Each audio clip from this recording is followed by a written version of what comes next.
workshop training that is for new grantees and current grantees. We're going to go over a few different things. First, I'll welcome the team members, the members that are at least here today. We'll go over some program requirements, financial requirements. We will also talk about the new grants management system. That will be how we submit this year. We'll go through some post awards. We have our partners at Carl Vinson Institute of Government here today, and they will do some data highlights over the last couple years. And we'll close it up with some CJCC updates. Hopefully we won't keep you here for the whole time that we allotted. We usually don't, but depending on questions and everything, we always want to make sure to give more than enough buffer time. With that, I'm Stephanie Mickelson. I am the Juvenile Justice Program Director at CJCC. I'm very fortunate to work at our agency. We love it. We have a team that supports the Juvenile Justice Incentive Grant. Unfortunately for y'all today, two of them are not here, but many of you guys may or may not know Chelsea and Jennifer, our model fidelity coordinators who also work with our programmatic support, are both on maternity leave. And so we're really happy for the new babies, but they weren't able to join today. We do have Laura Oropeza on, and so I'll ask her to introduce herself.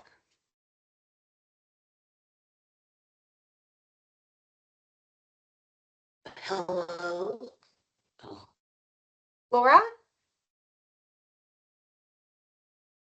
I was just going away and my mic was muted. I'm so sorry about that. But good morning, everyone.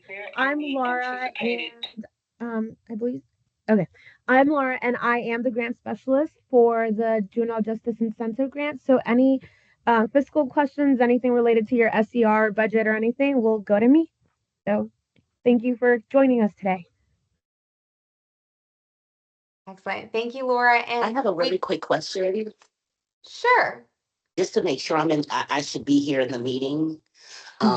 So is this for, I know that is for government entities. Does that include if you have a contract with the state, or if we could go, like, give me a quick breakdown, because I joined, but I wasn't sure if I met the qualification.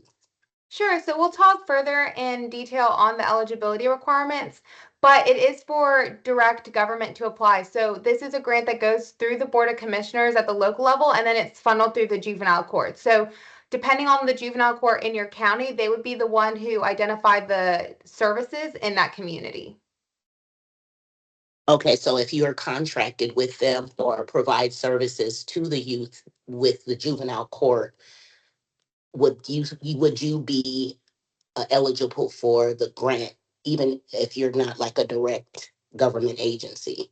You would work with your juvenile court to see if your services are needed for this population, and they would include you in the grant application. You wouldn't apply by yourself. The application comes from the juvenile court. Okay. Yeah. Thank you. No problem. And thank you for your question. Thank you, Laura, for your introduction. I also know that we have our partners at the Carl Vinson Institute of Government on. So Jamil, would you like to introduce yourself for everyone? Yes. Hi, good morning, everyone. I'm Jamil Sewell. I'm with the Carl Vinson Institute of Government, and we work with CJCC and all the grantees with data reporting requirements and data collection. And we'll talk a little bit more about that here at the end with the data highlights. Also joining me today is Michelle Bailey, who many of you all that enter the data have probably worked with directly. So welcome, and nice to see everybody again. Michelle, would you like to introduce yourself too? Oh, sure. Hi, I'm Michelle Bailey. Some of y'all I have spoken with over the years. I'm usually the ones that am bothering you about, like, asking further questions and things like that. But I appreciate all of the cooperation, and everyone's so lovely to work with, and it's nice to see everyone here. Awesome. And so that is your Juvenile Justice Incentive Grant team over at CJCC. So with that, we'll go ahead and get started. And again, you can put chats or any questions in the chat box, and then we have some slides that say chat box questions so we don't get too far, and we will take a moment, stop, and read through all the questions. With that, the purpose of the incentive grant is to provide funding for local programs, evidence-based programs that will provide services in the community for youth who are at risk for DJJ placement. There are program requirements for these youth that go under the program.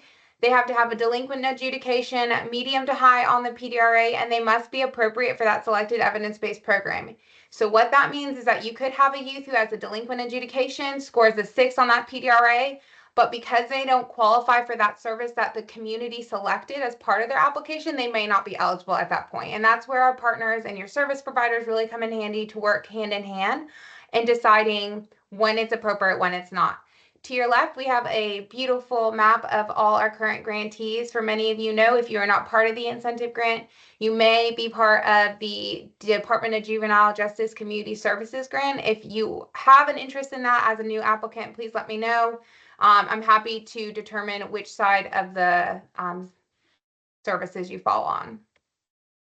We're going to talk about the incentive grant now, the application itself. So the applications are due April 25th. That's in about 2 months at this point. I did want to highlight to everyone that this year, because of how the full council meetings were scheduled, it was a little late doing the schedules for the members. So it won't be till June 25th. On June 25th, we hope to start notifying people, but for sure by June 26th, we will make those notifications for y'all. We know this is very late, and we apologize for any inconvenience this may cause. I know some of you have to go through your boards. We will be aware of this, but we will do our best to get all the information out to you as soon as possible. We're also hoping that since we will be using a new grants management system, we'll talk a little bit about that. It'll be even swifter than it normally is. The grant period for this year will be July 1st, 2025 to June 30th, 2026. I apologize for that typo. Funding amount will stay the same. New applicants are eligible for $250,000. Continuation applications can apply for up to $750,000. Please note, this does not mean that everyone can get $750,000. We do a competitive review. It is a competitive grant, but you can apply for that much depending on your population and the youth that are eligible for services in your community. For the submission of this project, normally you would have done it through FormStack. This year we are rolling out our new grants management system. This is the new grants management systems for the Criminal Justice Coordinating Council. So you may see it if you receive any other funding with us this upcoming year. The entire application, narrative, budget, attachments, all have to be in the new grants management system. I put a link here. We have some more slides after we go through this to talk a bit more and show you a little more on it. For our RFP narrative, always highlighting, remember, it needs to be data-driven. We have to have a clear target population and number of projected youth served, goals, previous accomplishments. We know that this number is a projected number of youth served. We know that it will change depending on your final awarded amount. But based on the application, please do your best. The programs that are eligible for this program are functional family therapy, MST, thinking for a change, aggression replacement training, 7 challenges, multisystemic therapy for problem sexual behavior, and then trauma-focused cognitive behavioral therapy. These are our main evidence-based programs that are part of this. You will see that some grantees may be implementing stuff that they've been calling their primary program, and that's okay. Those grantees were grandfathered in. That does not change this year. You will also notice that we didn't change any of the programs this year. Every other year, this grant opens up the opportunity for partners across the state to apply for new programs to be part of the key direct services. That's important. It'll actually be opening up this coming year for the next grant period. There are some RFP changes. We took the opportunity when the format changed to review the application narrative and the submissions from previous years to consolidate some of the questions to make it more efficient for y'all. First is the target population area. You'll see a couple changes there, condensing of some of the questions that were kind of repetitive that we found. You will also see that there's a separate question on the list of assessment instruments. We are asking for applicants to include all the instruments that are utilized on the incentive grant youth. This means that this section should not just include a PDRA and DAI. If y'all do amazing, we want to know on these youth to really understand and comprehend the full extent to services and ways that we're identifying the needs of the youth as a whole. But again, this is specifically for the eligibility of the incentive grant youth. If your court does other assessment instruments, that's perfectly okay. It doesn't matter if it's funded through the grant. We're just trying to get a more comprehensive view of what our youth are going through. Also with the intake process, you will see that there's a couple lines, Adam, regarding that. We want a understanding of the intake process from start to finish. So the time of the referral of the youth into the system to the time that they're into the program and then out. For definition of direct services, this has changed. This is probably one of the biggest change for continuing applicants. We still have the 70-30 split, but the committee decided that based on the conversations we were having with you as grantees and the conversations over the last years, it has altered a bit. For this current grant year will be the first year that we have expanded the direct service definition to include educational services. It does not change the eligibility of the youth. It just means for some of you who do MST and you may be doing tutoring, that tutoring will now be part of your 70%.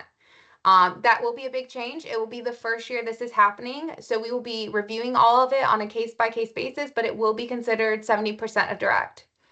I want to highlight that this does not mean, and it is not the intention of the committee, that all of a sudden this will be an educational program with only one cohort or T for C, for instance. We still expect that evidence-based program to be the larger component of the program based on the high risk of these youth. However, we also understand that education is such a key and crucial piece for making sure that these youth are successful in the program and after the program.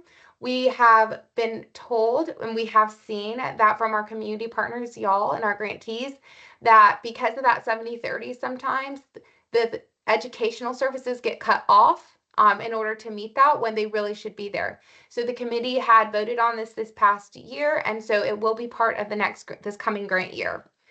The other large change is the submission process. We have a couple more slides on it, but the submission change, like I mentioned earlier, it will not be in FormStack. We will not be able to accept any applications via email. It all will have to go through the new grants management system. This is really important because your grants management system and your application will also be the beginning of the entire project in the system. So we cannot upload anything in the system for you. You will have to make sure that you apply through that system.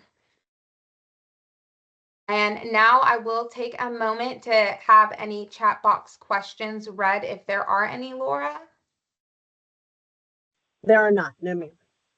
There was a couple people that were having, I think volume and echo issues. I think those have been resolved. I know 2 people just joined and I'm muting them, but if anyone's still having echoing issues, if you could let us know. Actually, now we do have a question. Just popped up. Yeah. So Sharita Jones asked, will quarterly reports be submitted in the new system also? Sharita, do you mean the financial reports or the program ones for federal grantees? Both program and financial. Yeah.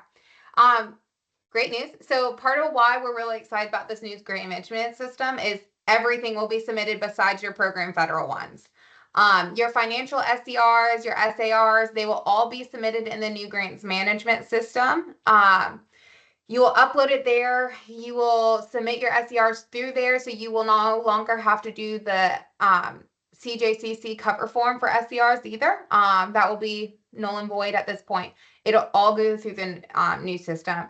If you are federally funded, and there's a slide a little later on about this, but you will have to do an extra program report. Some of you guys have experienced this. It's usually only 1 or 2 grantees that experience this.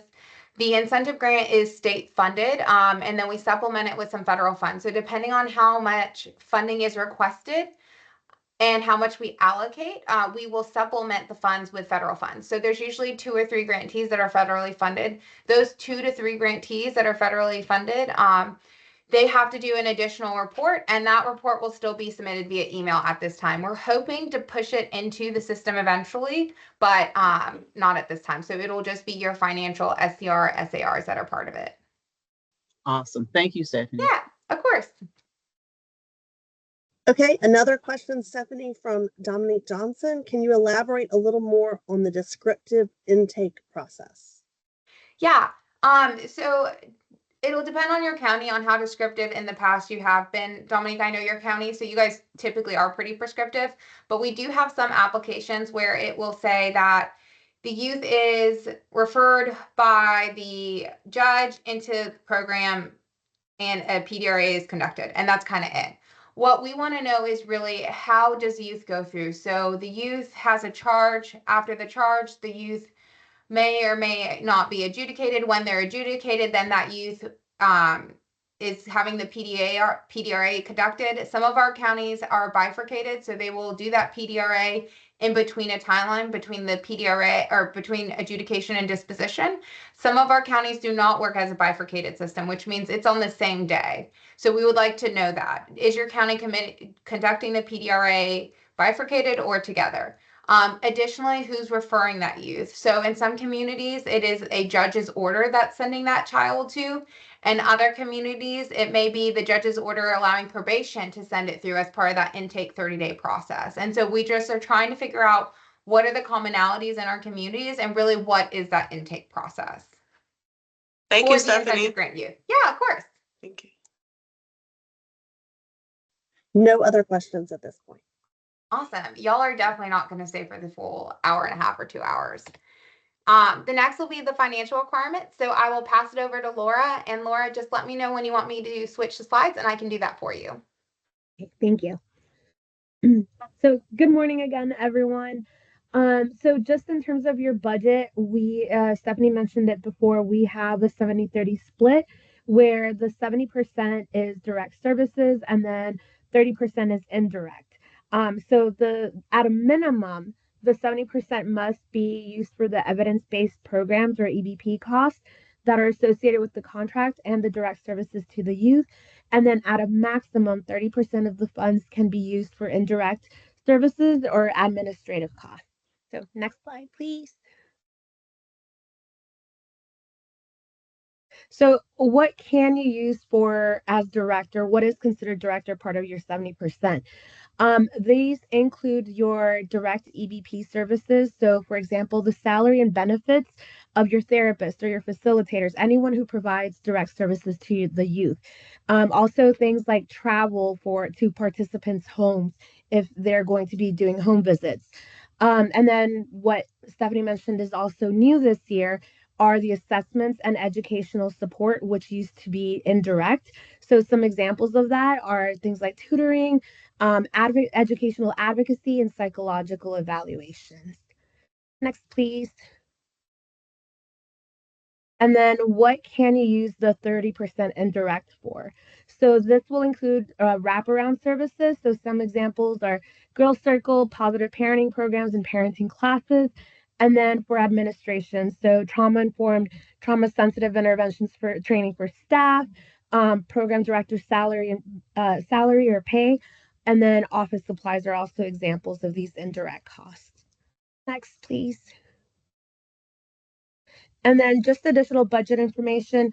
We do ensure that all of the charges or costs that you're including in your budget are allowable and that they are allocated for the direct and indirect services that are related to your selected evidence-based program.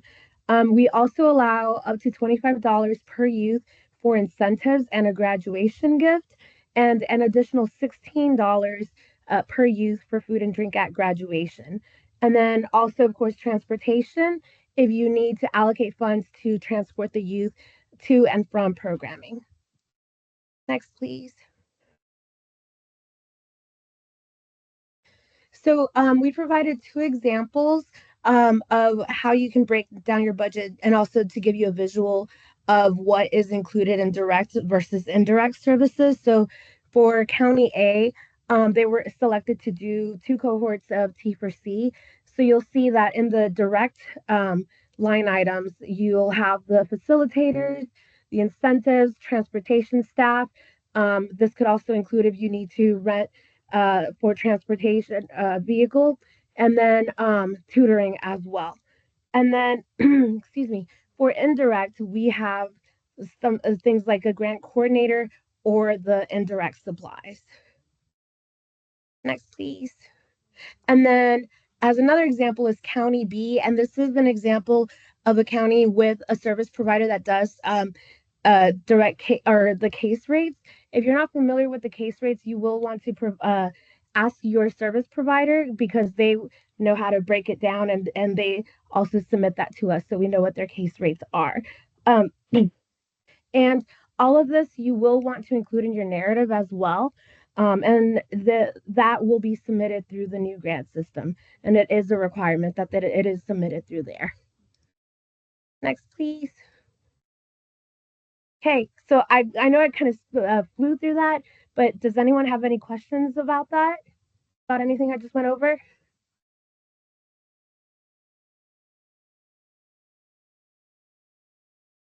Folks you're welcome to type something in the chat or come off of mute if you'd like to verbally ask a question.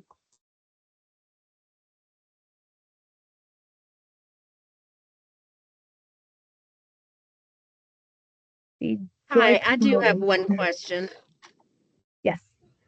This is Lisa Johnson from Glenn County. Okay. I heard you say that 30% can be billed to indirect. And I thought I heard you say a program coordinator's time spent on the grant. Is that correct?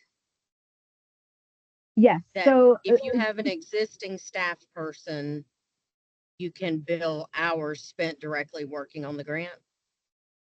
Yes, then that would be part of your 30%. That would be considered an administrative cost. Thank you. Mm-hmm. And I think Joy Collins had a hand raised. Yeah, Yes. I was looking at this last example for County B, and the hygiene, the personal supplies for participants, is that outside of the graduation, like the incentives? So that's an additional an amount that can be given directly to participants. Or are we just purchasing those products ourselves and we can write those into supplies? And is personal hygiene the only thing? So Laura, I know you weren't as familiar with this, so I'll pop in real quick. So it depends on your application. Some counties, when you are doing services for the youth, like I know T4C, some people call it different, but they have a treasure box. You are supposed to, in theory, ask the youth like what are incentives for them. And what we have found, for instance, some people want hygiene. The youth actually state that I would love some deodorant, or I would love this, and I know that sounds silly as an incentive, or not silly, but sometimes that's how the hygiene and personal items come. Other times, depending on the community, counties have used some of their 30% to get hygienes for the youth as they're participating. That does not mean that we are able to supply everything. It is not, that's just not what these funds are for. But if there needs to be some supplemental things, we have allowed that as part of the indirect. The hygiene and personal items as examples of are just examples of indirect, as Laura mentioned here. The indirect cost is just stating that it can be used for services that are targeting these youth, so they still have to be eligible for programming. It can't be other court staff. It has to be kids that are in the program. Oh, do y'all hear that? Okay. But it can vary. So some folks may do hygiene supplies. Other ones might do office supplies. Some use it to do their program director so that they have staff allocation for the time that's needed on this project because their court can't. Where others have done it for a support for a parenting class for the youth that are in the program as well. So it does vary. We review it all as it comes in. And just one more question. Can you put your email in the chat? I just have a follow-up question about services that may already be provided in the region that I'd be representing. And so I don't want to submit if someone's already doing it in that particular region. Yeah, that's perfectly okay. Awesome. I also have my email at the end of this presentation, but if Laura or other Laura could draw my chat in the... Yes, I will add your email in just one moment. Just a couple people have asked about the presentation, and I've advised that yes, the PowerPoint will be sent out, and it's also being recorded, and that recording will be shared. Yes. Also, what we do, just so everyone knows, as these questions have been asked in the chat and through this, we will make an FAQ that when we send out the PowerPoint and the link to the recording, we'll also put an FAQ with it as well.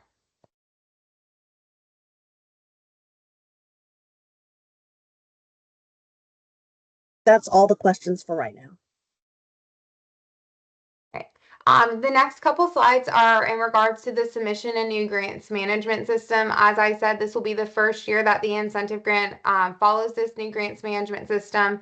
Everyone will have to use this new grants management system. No one can submit their application through email and obviously there won't be a form stack link. But so first, how do you find the request for proposal? That request for proposal has all the information that we just talked about it, and it is like a little mini Bible. That RFP can be found on our funding opportunity page at the CJCC website. I did put a link to the page there, and that's exactly what the page looks like right now. If you go there at this moment, you will see that the incentive grant is at the top of the list. Depending on the other grant opportunities that provided, it may be further down on the page, so you'll just want to scroll, but it is there. It is live. It went live on Tuesday. So we highly recommend you taking a look at it now, so that you have time before the application is submitted to submit it.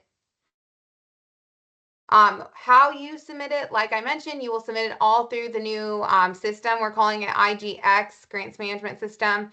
Here is the front page. I put the link on here. You will have to create a login and password.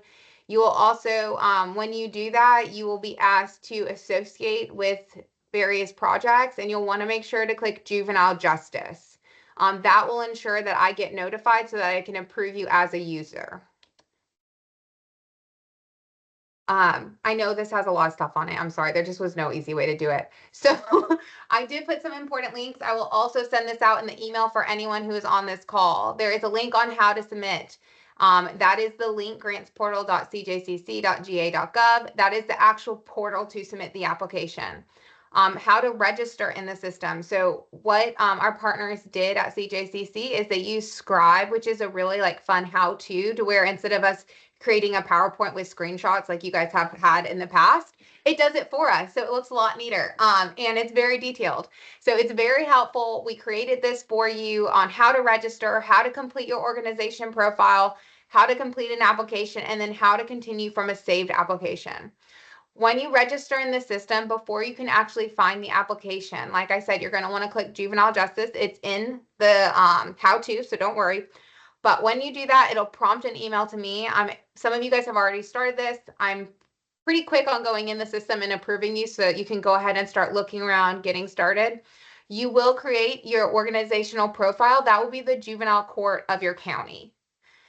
So you will have some of that information that you would normally put as part of your general application in there. It will also ask you about your board of commissioners in there. And so you'll have to upload some of the information in there. You will get access as agency administrator if you are the one submitting on part of the juvenile court. And then your board of commissioners will still be the authorized official. So there are points where you'll have to get their signature, further in the line where you'll download something and upload it into the system, but it will all go through there. You still need your board of commissioners, obviously, because the money funnels through them. I just want to highlight that. But you as a juvenile court can create your profile. If you want multiple people on your profile, you can do that too. You're able to add other peers in your court. Also, if you're a court system that may have multiple applications with us, it'll be similar. Every individual who submits will have their own, but it will still be tied to the same juvenile court, right? And then how to complete the application, again, a tutorial on how to do it. Laura mentioned that you will have your budget narrative in there. It will require you to submit a budget narrative for each category of your application. Typically in years past, our Excel just has it at the bottom of it. So it's kind of like an all one compass.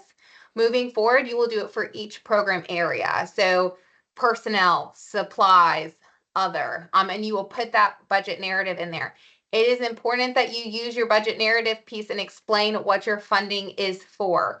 Obviously, it is a competitive grant and we do determinations on your application. So especially with any new requirements or new changes, by explaining the purposes of those funds, it eliminates any questions we may have and the committee may have when making decisions on your funding. The last one I wanted to highlight is how to save an application. We put it on here. We aren't the first ones to go live with the program. We had a couple other grants already. One of the items they found that was happening is that when applicants went into the system, they'd start a new application each time. Don't do that. You don't need to do that. You can save your application and then go back from where you started. This saves you from having all of a sudden 20 applications on your page, but also then you don't have to start over every time. I know it sounds common, but it seemed to be a big issue with some of the other grants. So we just wanted to make sure to go ahead and put that instructionals on how to do it on here. Does anyone have any questions regarding the new grants management system? Yes, Eugenia? Yes, good morning, everyone. Yes, I'm just looking at the online grants management system right here, and it's saying that the initial registration for your organization must be completed by an authorized official for the organization. So with the juvenile court, we are in the DeKalb County government system. The court administrator is our head over there. So who is the authorized official under this category? So what you'll do is, as a juvenile court, you will create that profile, but then you will have to loop in your board of commissioners, just like you do now, right? There's some information from the financial department over in y'all's county that you pull, your EIN number, all of that kind of stuff, and that is the board of commissioners information. And so you will have your authorized official, which is your commissioner in your county, who will do the final sign off on this grant. Okay, just like you normally would. Okay, so but I have to create it initially, right? Yes, but you as the juvenile court will create the profile unless your board of commissioners submits the application on your behalf. But typically what we find is that our juvenile courts submit the application and then they get certain things signed by their board of commissioners. So we're keeping the process the same. You will, as a juvenile court, create the profile in you. You will then have your board of commissioners sign stuff off in the system. So in this case, is it the court administrator who is supposed to put it in, or is me or my manager, or who? I just want to be specific, so at least we do the right thing. Yeah. So that will be dependent on your court itself. I would recommend that someone in finance and someone as a program director look over it. Okay. I never recommend having only financial or only programmatic look at the system that's being submitted or the application, right? Y'all work together. Also, when everyone is creating their applications, I know this is also something you always assume. Please speak to your probation, speak to your court, and make sure that based on the kids that are eligible for these services, delinquent, adjudicated, moderate to high, that the services you're applying for is what they need. Right? Our communities change. Speak to your probation and apply, and make sure that when you're creating your profile, you're having all the right people in there, right, Eugenia? So in y'all's case, I would make sure that someone programmatically is reviewing it, that manages it. Y'all have a program. Every application has a program director on the program side, and then you as the financial contact. Okay, thank you. And also another question. This system is going to be used for SCR submissions and all that, right? Yes. Okay, from when? So it'll start with the new grant. So anyone who is a current grantee will continue submitting SCRs the way they do now. Okay. And then moving forward with the FY26 grant application, it will only be in this system. Okay. Thank you so much, Stephanie. Of course. It looks like Jamie has a question. Yeah. Hey, Stephanie. Hey. Just a quick question. Will we need to set up a profile for our board chair to sign documents in the system, or will we still use like the hard form SERs, have them sign it, and then upload them into the system? Does that make sense? Yeah, it makes sense. So your authorized official will, when you're creating your organization profile, you will add them. I'm not sure if it's the same language, but when we've been taught on the organization and like IGX, they're calling it like a parent. Your board of commissioners is your parent. And so I know. Sounds about right. Right? It's how we all feel. But so you will have them, and we will assign an authorized official in the system. And when you're completing your organizational profile, you'll see that. The only point where they don't like click something really is when you get to your post award, and we have a couple slides after that for that, but you download the special conditions and then they physically sign it and then you submit it up into it again. But that's all you that's doing it. The authorized official doesn't. Or I guess they could sign in and download it themselves, but typically I imagine our program directors will be doing that just like they do now. I imagine so. Okay. Yeah. Thank you. Of course. Are there any other questions? There aren't any questions in the chat. Awesome. Victoria. Oh. Yeah, I have a quick question just to elaborate more with what Jamie was saying. So our mayor is the authorized official. I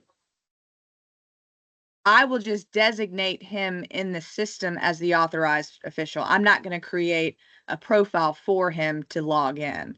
Correct. Correct. Okay. Yeah, but I will state that your authorized official can create a profile to log in, and I would not be surprised if they want one.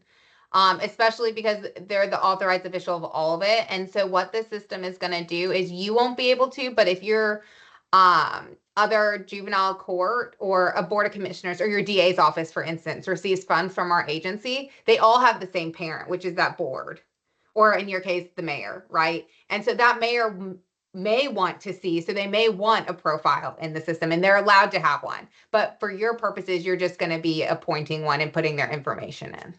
Okay. And then I actually don't think I added his name to this PowerPoint, but I'll add it before I send it out. Jonathan Perth at our agency is the technical assistance for the application IGX system as a whole. And so as questions are coming up, ask me, ask him. He's been on it since the beginning. He's rolled it out, created it, so he's definitely an expert in it. But any questions you have regarding it, ask us. We're not the first application that's been rolled out in IGX, so fortunately, they've kind of gotten a lot of the kinks worked out, which is really nice. And they've already created all the how-tos for us, which is really, really nice. So hopefully it'll go smoothly. We're expecting it to go smoothly. Like I said, the biggest thing they noticed is that people kept starting a new application versus saving an application, but it is very user-friendly. So fingers crossed. Are there any other questions? Lisa Barton asked, will there still be a designated authorized official once approved by the commissioners? Does the system notify okay, so I guess there's two questions. The first question is, will there still be a designated authorized official once approved by the commissioners? Yeah, so you will have an authorized official. The funding still goes through the Board of Commissioners. So there is there's the designation of officials form that you guys fill out. It's usually a paper form. Now that's actually part of your profile completion. And so you will still be designating those individuals, and they will still be used for the same times as they do new, right? So you have to have your authorized official when you sign your award, and they need to approve that SAR, your first one. And then after that, the program director can submit. They authorized officials still have to sign the SCRs unless you provide the letter for another approver, which some of you guys do that. You're very familiar with that. That's still listed in the RFP as things to submit if needed. Okay, very good. The second question is, does the system notify parties when signatures are needed? I don't know if you know. I don't know if I actually don't know if I know that either, Laura. Do you? Yes, I do not know the answer to that, but we can certainly find that out from Jonathan. And when you send out the email, we could, or when the FAQ, it could be included. So Lisa will find out the answer to that question and include that in the FAQs. Callie has asked, are there accepted pay rate ranges for facilitators, coordinators, tutors, etc.? Yeah. So the pay rates for various facilitators or staff completely goes on your local county. There are some counties, an Atlanta metro rate varies differently from a South Georgia rate. We are not the one who sets that. It's based on what you submit and what your county allows, right? So if you have a county employee who's part of this grant, you still have to do your personnel action form. And even if we would pay you $200,000, which we don't, but if you wanted $200,000 and you submitted as part of your application, your county still has to approve that, right? And so counties typically have their own pay rates for various roles, just like we do at the state. So it's kind of based on your community. If you're interested in what other counties pay for their facilitators, just send me an email offline and I can share some examples of what other going rates are. But at the end of the day, it's going to be based on your county and your court.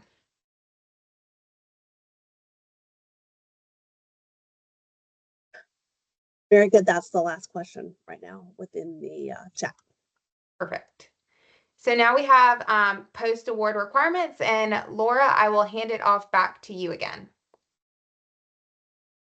Hello again.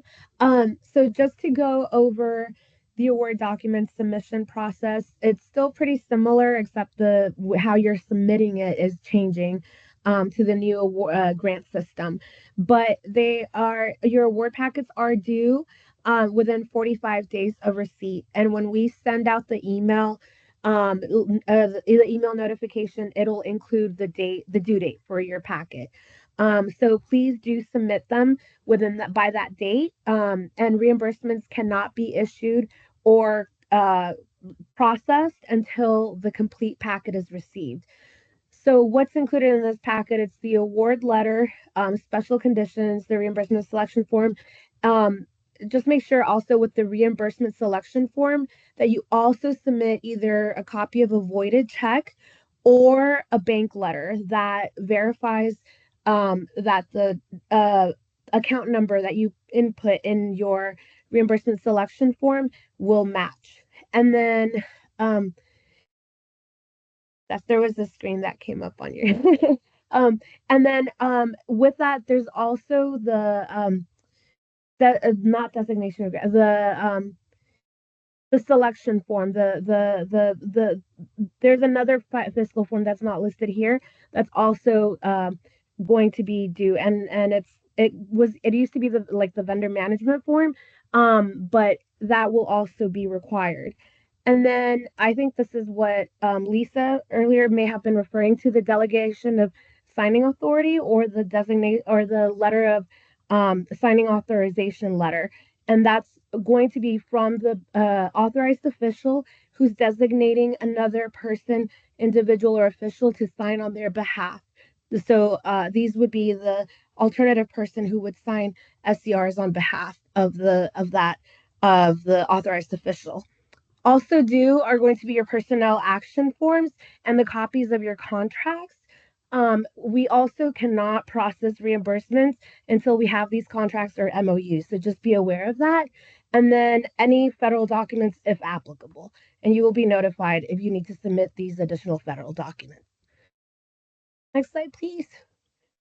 I also add that some of the items in here, like I believe parts of the reimbursement selection form, and that you will be able to complete that in the new system. It'll still be there, so it'll still be part of your submission, but some of this will be integrated into the new system. So don't get caught off guard if that's the case. Thank you. And then all your program reporting will still be submitted to the Carl Vinson Institute of Government. The only exception to this is going to be if you are receiving federal funds as part of your JJIG award, and you will be notified if this is the case. It's very few counties who are awarded this or receive these types of funds, but you will be advised. And this one is the one that Stephanie mentioned earlier that requires one extra quarterly report, but that's usually only in the first quarter that it's due. And then you don't have to worry about it after that. Next, please. So all SCRs and SARs must be submitted via the new grants management system. Everything will be submitted there. So I know sometimes form stack doesn't work, so you send the documents to me and then I will upload them manually.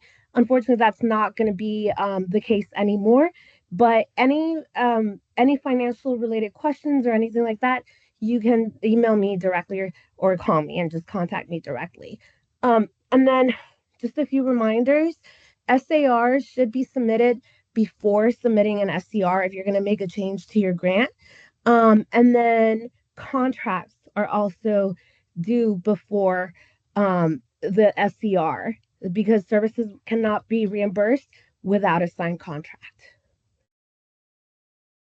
Also to highlight the SAR thing, because we do know some counties have done this where they will submit an SAR or SCR before the SAR. The new grants management system will physically not allow you to do that.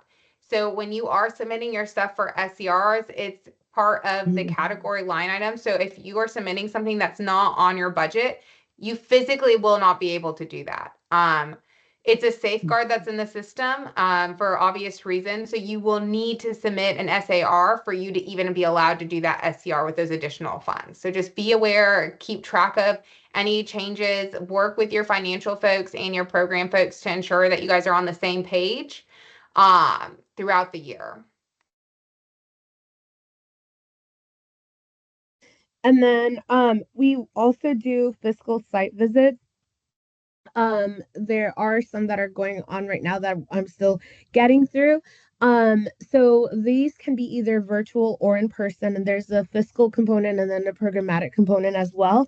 For the fiscal part, we do require your procurement policies, and these are basically the policies that show what part of your procurement policy was used to contract or procure services for the JJI, for the incentive grant.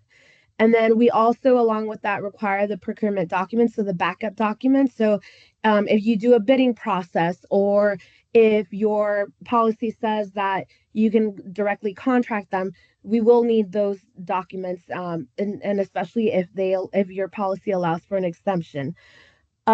We also require youth facilitator policies. That this includes things like appropriate relationships between youth and the adult or the facilitator.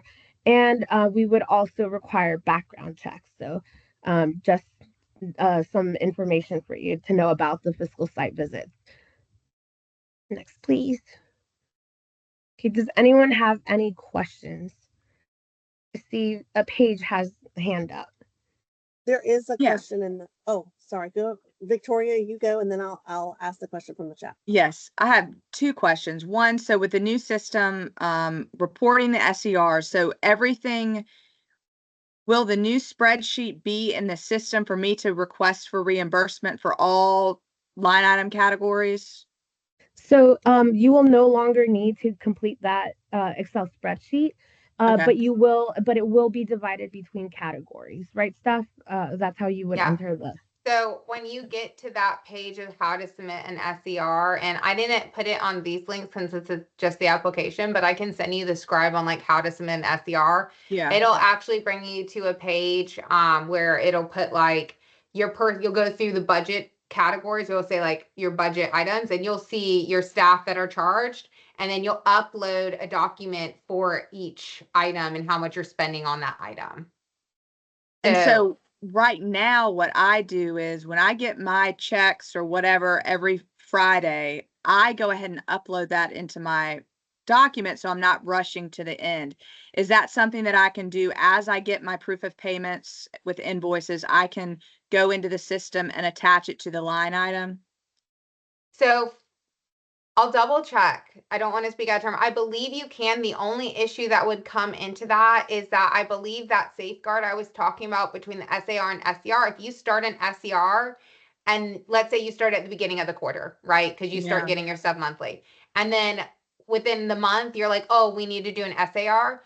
I'm not sure if the system will let you submit an SAR when you have an open SER, if that makes sense. I'll So double this check is- for you. Yeah. But that may be the only hiccup.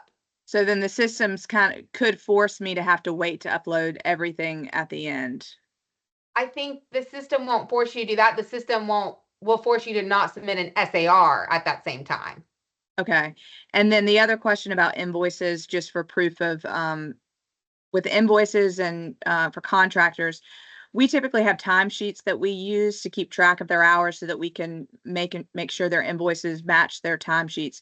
Do we have to submit the timesheets if the time is also notated on the invoice for the contractor? Like their hours worked and the time they worked, do we have to submit the two documents if the invoice reflects exactly what the time sheet reflects?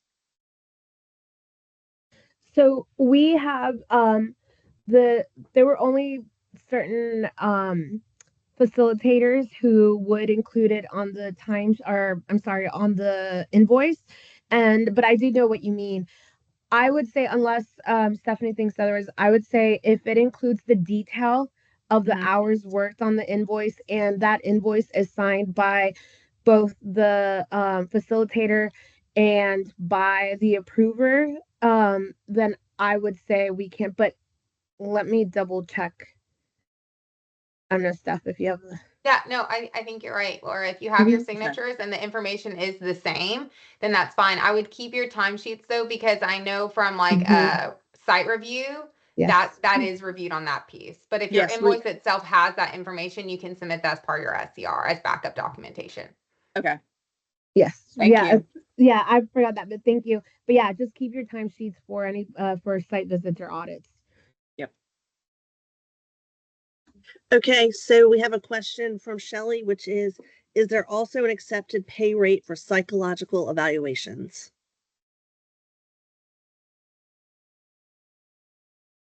So we don't have one at this time. Like I said, what we can do is we can go look at some others, ask us offline, and we can look at some of the other budgets who have submitted. A lot of that's locally based in your community, just because I know we had one county who had to get someone to conduct theirs that lived 4 counties over, right? And so the cost is a little different at that point, depending on your community. Okay, and then Edward has asked, can an SAR slash SER only be initiated by the agency administrator? That's the first part of the question. If so, how would a second person be able to initiate these documents? So when you're creating the profile, the main persons who are going to realistically, I would think, create it are probably our program directors or potentially our finance contacts in the county. We can put you as an agency administrator. Once you've been approved as that, you will have the capability to add additional agency administrators in your county. That means if your program director and your finance director or finance personnel need to be both that ability to start the SCR and to start the SAR, then you can grant them that power.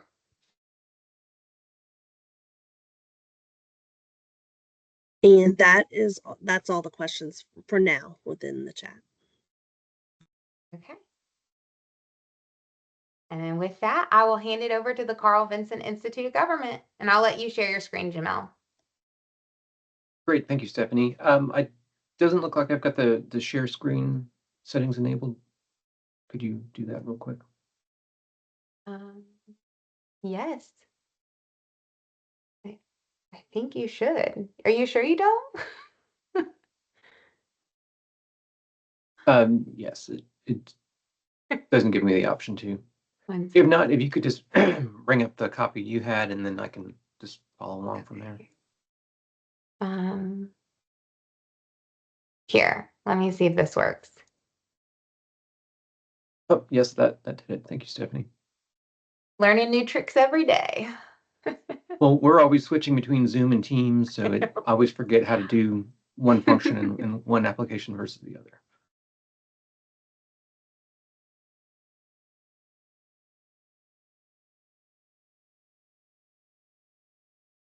All right, Stephanie, are we seeing the right slide?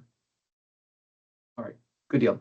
All right, so as I mentioned earlier with the initial introductions, I'm Juvenile Sewell. I'm with the Carl Vinson Institute of Government at the University of Georgia. And I talked a little bit about our role with this grant. I'll give a little bit more information. I know also some folks joined a little later. So the Institute of Government's evaluation team provides data collection and data reporting support for the Juvenile Justice Incentive Grant. So we work with grantees on submitting their monthly grant programming data. So this is the specific, not the federal reporting requirements or the financial requirements, but this is the programming requirements that all grantees have to report. And this is really around the participants, the programs they're enrolled into, some additional information on them, like education status, for example, and then how they're progressing through programming, and then when they do exit, information around that. So grantees submit that monthly, and then our team reviews those records for completeness and consistency. We do work with grantees when we see any kind of submission issues, or there's maybe some revisions or some clarifications that are needed.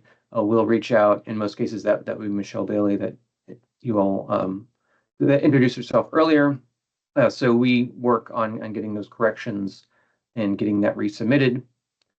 We also provide support to grantees on CaseWorks, which is the data collection tool for this grant for that programmatic data. So for that system, we also assist with training on using the system, account creation, password reset, and just general troubleshooting. As a reminder, anytime you're submitting personally identifiable participant data that should only go through Caseworks and never through email or other unsecured methods. So this morning, I'm going to be using some of the data that grantees have previously submitted to show some programming highlights over the past 5 grant years. So this is for grant activities from July 2019 through June of 2024. So this is the grant years of FY 2020 through FY 2024. So with that, we'll get into the data, and we'll start by looking at the total number of youth enrolled into grant-funded programming. So here on the left side of the graph, we see there was a drop going from FY20 into FY21 from 1,051 participants served that year to only 821 participants served in FY21 the following grant year. Since then, we have seen some incremental increases from year to year, going up to FY24. So we had a 51% increase from 21 into 22, and then 55 participant increase from FY22 into FY23, and then a slightly larger increase of 100 participants more in FY 2024 compared to FY 23. Well, it's not shown in this graph, just to give a little context about the broader numbers across the life of the Juvenile Justice Incentive Grant. FY16 actually had the highest number of youth served annually, and in that year there was 1,722 participants served. So during that same 5-year grant period, we see the annual reduction in out-of-home placements ranged from 67% in FY20 to a high of 78% reduction in annual out-of-home placements in FY 2021. And that's remained fairly similar across the other grant years with 74, 72, and then most recently 69% reduction. So as a reminder, when we talk about those out-of-home placements, we're talking about those combined short-term program admissions and felony commitments to the Department of Juvenile Justice. So to get these out-of-home placement reductions, we calculate that each year by comparing the 2012 baseline totals for these counties to the out-of-home placement totals for those same counties each grant year. So that does get recalculated from year to year, depending on which counties are in the incentive grant, or that may have changed from year to year. So moving on to successful completions. So these are the successful completion rates for all enrollments into all the evidence-based programs that were offered in each of those grant years. Stephanie showed the ones that are currently listed in the RFP and mentioned that there's some that are grandfathered in as well. So these do also change slightly from year to year, but this is all enrollments across all those evidence-based programs, and then what was the completion rate for all those enrollments. So we see during this 5-year period, over 2/3 of enrollments led to a successful completion from these evidence-based programs, and that has ranged from 70% completion rate in FY22 and in FY24 to a high of a 73% completion rate in FY 2023. But overall, it's just been really close to that 70 to 73% completion rate annually. This is the highest completion rates that we've seen across all years of the grant. So we go back to earlier grant years, for example, FY15, FY16, FY17, those annual completion rates were 62 to 64%. So we're seeing definitely an increase in the more recent grant years with those overall completion rates. So the other side of that, looking at those exits that did not result in a successful completion, so that would be that 27 to 30% of all enrollments each of those 5 grant years. What we've done here in this graph is to show you the reasons that were most common for why youth were discharged or dismissed early from those evidence-based programs and they did not actually complete. There are several other categories that we do track when you all are entering and submitting that monthly programmatic data, but to keep it manageable, we've just focused on the 5 most common reasons. So starting on the left-hand side of this graph, in that darker green, new arrests, in FY20, that was 7% of all exits were due to new arrests, and that number has decreased slightly down to only 5% in FY23 and FY24. Fairly small change, but it has been slightly decreasing during that 5-year period. For youth noncompliance, another very common reason relative for why youth are not completing services, that has fluctuated just slightly going from FY20 to FY24, but it's just kind of hovered at 4% or 5% of all exits annually. Non-attendance, that's also been fairly stable the last 4 years, from FY21 to FY24, with just 5 or 6% of all exits reflecting that. In FY20, it was lower at 2%, but that may have something to do with schools operating remotely. Services were also, in some cases, operating remotely, so the attendance may have just meant something different in terms of not physically having to be in a classroom, for example. For parent noncompliance, this has also fluctuated slightly from year to year across these 4 years. It was a little bit higher in FY20 with 4% of all exits, and that declined a little bit to 3%, and then 2% in the next 3 grant years, and did go back up a little bit in this past grant year at with FY24 back to 4%. But again, we're talking about just very small changes of 1-2 percentage points annually. Also, another relatively common reason for youth not completing these programs is moving from the area prior to completing treatment. That also was a little bit higher in FY20 with 4%. It declined very slightly for 3 years, and then it went back to 4% in FY24. But again, we're just talking about very small fluctuations annually in these exit numbers.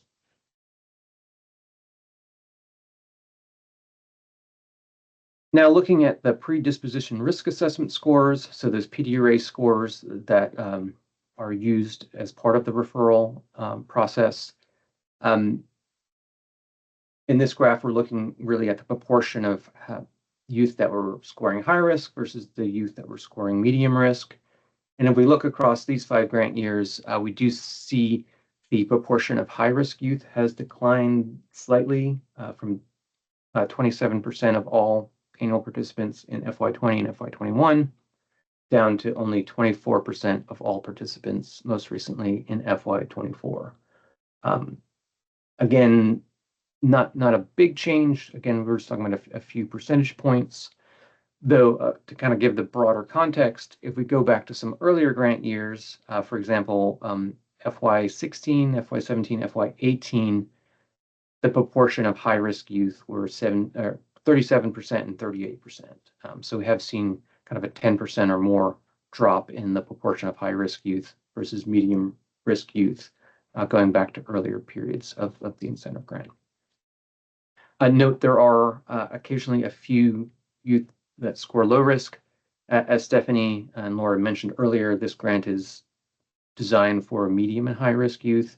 On occasion, there can be some pre-approved special exceptions that would need to be submitted to CJCC beforehand, but primarily these are for medium and high risk youth.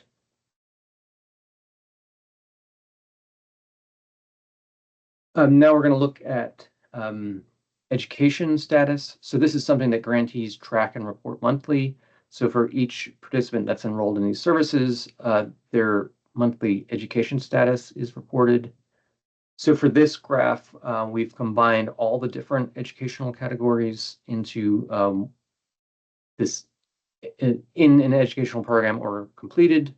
And so this would be primarily youth that are in public school, or another large proportion that are in an alternative school setting, but it could also include youth that are in a GED program, some sort of home-based learning, or had already graduated school. The participants that aren't reported in these categories are youth that were expelled from school, dropped out, quit, or were not in school for another reason. So if we look across these 5 grant years, we see each year, 93 to 95% of incentive grant participants were in school or had already completed school.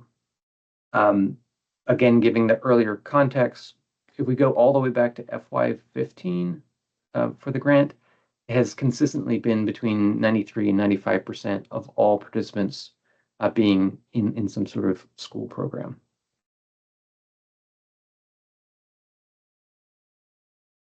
So we're going to shift gears a little bit and look at community service hours.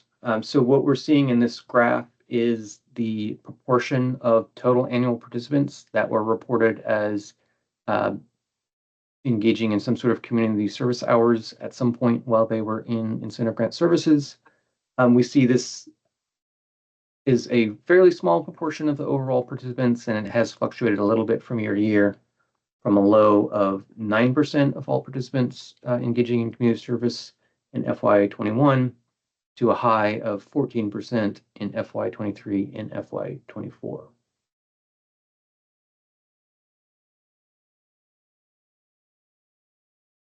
Now we're going to look at housing status.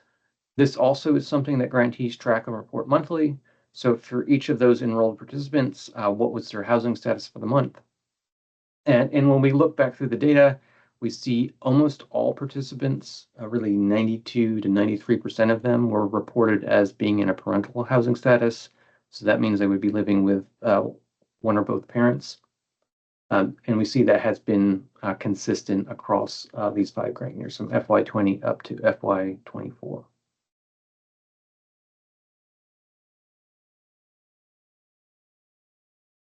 Now on this graph, we're looking at special education services. So this is again tracked and reported monthly by grantees. And this is participants that were reported as being enrolled in some sort of special education service. And this number has been pretty consistent from year to year across this period, ranging from 10% of all annual participants in FY20 to a high of 12% of all annual participants in FYs 22, 23, and 24.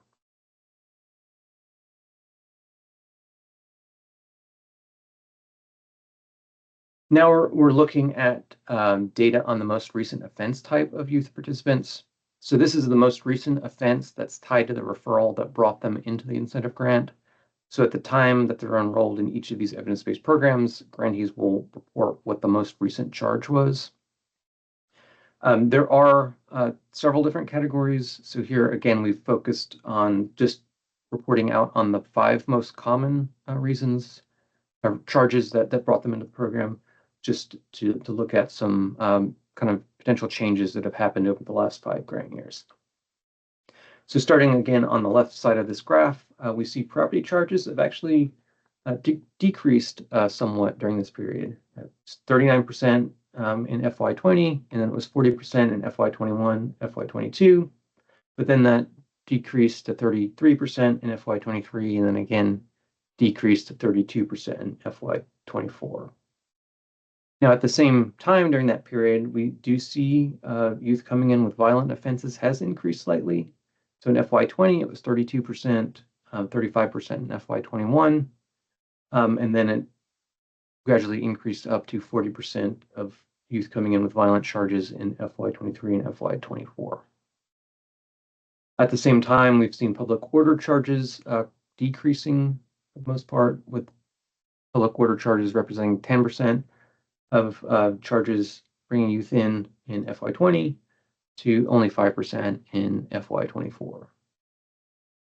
Weapons violations, similar to violent offenses, have increased slightly during this period. In FY20, FY21, they were only 5% of charges that were bringing youth in. That did increase to 8% and then 10% by FY23. In FY24, it did decline a little bit back down to 8%, but at least beginning of that 5-year period versus the most recent part of that 5-year period, these have increased somewhat. With drug use charges, those really have just fluctuated back and forth from year to year across this 5-year period. Again, just 1 to 2 percentage points of change per year. And then all the other charges, as I mentioned, we just combine those into this other category. And these really just represent small percentage points across each of the categories. And again, just kind of minimal fluctuation from year to year.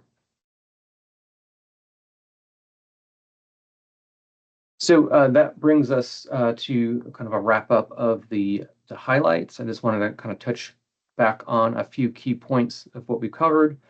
So going back to those participation rates, we see that after several years of declines, they have been increasing slightly the past several years. And then in FY24, those annual numbers were getting a little bit closer to those FY20 annual totals.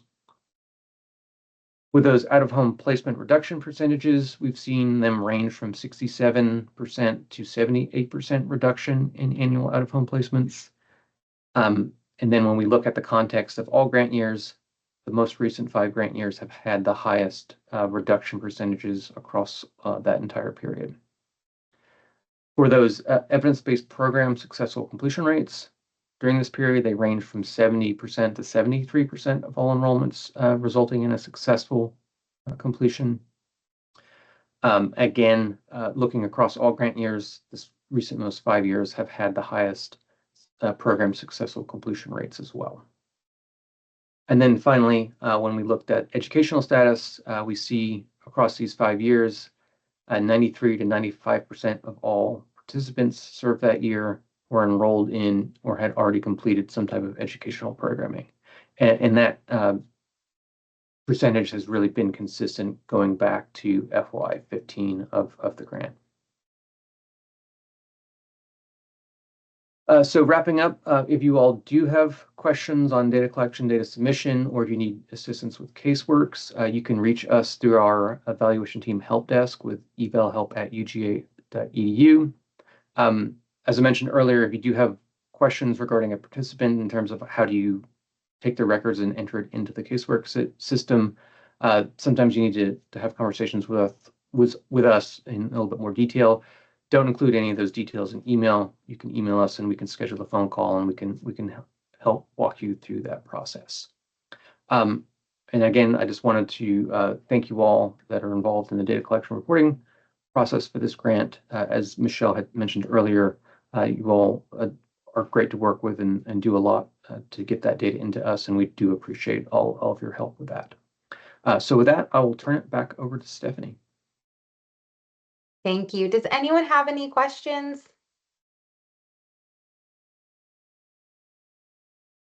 We'll keep going. And we are almost at the end. So the next slide is just CJCC updates. My main thing I wanted to tell everyone on the line is that you are familiar. We have some team changes right now going on. For those who know or work with Jennifer, she will be out until late March. She's on maternity leave. Haley and Chelsea, I know Haley doesn't work on the incentive grant, but I know you guys have some other grants with her. They will be back late April. They are also on maternity leave, and Laura leaves us next week, most likely, and she will then be back at early June. So we do have some other team members. I know Joseph's on the line, and then we have some other partners over on our criminal justice team that does like accountability courts, some of the other programs. They will be tag teaming and supporting our team in this interim. But we just want to give you guys a heads up. So if you do email those folks and they don't email you back, they should have away messages. I think they all do. But just email me directly. We'll make sure to take care of anything you need. Besides that, we have all the contact information at the end. I did go ahead right now while Jamil was speaking, and I added Jonathan Pert's email at the bottom of this presentation. I'll also include it in the email as well. Like I said, he's going to be your go-to for some IGX questions, but definitely when you email him, copy one of us on it so we can make sure that we help you and support and get any questions asked and answered. With that, we're done. Does anyone have any last-minute questions regarding the program? Okay. Well, if not, thank you guys so much for taking your Friday morning. Ooh, we got a question. Sam? Hey, Stephanie. Hey. So my finance director actually submits all like our federal grants and that kind of thing for our city manager. And so how am I going to set her up to be the one that can actually accept, like submit the final application without it being the city manager? So if the city manager gives her permission to do that, you would, once you create your profile, you would add them as, I want to say another authorized official, but I'll double check for you. Okay. Because you guys will have the ability to designate those individuals once you have registered. And I think I Yeah, so saw an email come through that you, I think you're approved already in the system, right? Yes, and I added her as the finance director, obviously. And then I put him as the authorized official because he technically is, but I'm wondering if I need to add her in both roles. Will you write that in an email and I'll double check with Johnny? Of course. Yeah. We're trying to make sure that because this system is going across all of our agency, and you know, we put out a lot of funds, that we're all doing it the exact same way. Yeah, So absolutely. just, And that helps because it will be the same way with all of our other state grants as Yeah. well. So appreciate you. perfect. No, of course. Takesha? Hey, Stephanie, have a question. So you will no longer, and I know you probably said this, but people have been in my office, so I apologize up front. So we no longer will get a paper copy of the SCRs or the SARs, right? Not for FY26. For FY25, you will. Okay. So your current grant, like the next SCR that's coming up on April 30th, right, is SCR 30. You will still do that via form stack. Okay. Okay, I'll send you an email because I think I have a procedural question for me based on how my commissioners work. Thanks. No problem. Are there any other questions? Okay. With that, thank you so much for joining us. Like I said, we will put this on a YouTube video link so that we can share the presentation. We will also share the physical presentation, including Carl Vinson's with y'all. And I'll make sure to reattach any of the how-tos on creating your profile. Thank y'all so much.